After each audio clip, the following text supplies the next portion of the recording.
ما اللهم صل على النبي، كنت جايب 9 عجول ذبحناهم، سايب الجزارين على كده في البيت عمالين يذبحوا، وقلت نطلع نديها جوله كده في البلد. رحت شديت الجلابيه والجزمه اللميعه تمام.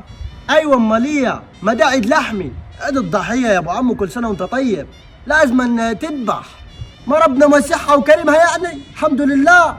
يعني مثلا 9 عجول ولا 20 عجل راح يعملوا عجز معاك، الحمد لله مستوره، فلوس كتير، قوي قوي قوي. فلوس كتير يا ابو عمو، الحمد لله ربك كارم. انت ذبحت الامداد؟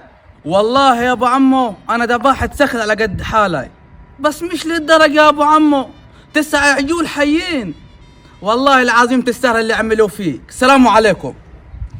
واه سخلي، وانا عمال نكذب نقول 9 عجول و10 عجول وانت تقول لي سخلي؟ لا روح يا ابوي، روح يا ابو العم، روح. ما هو اليوم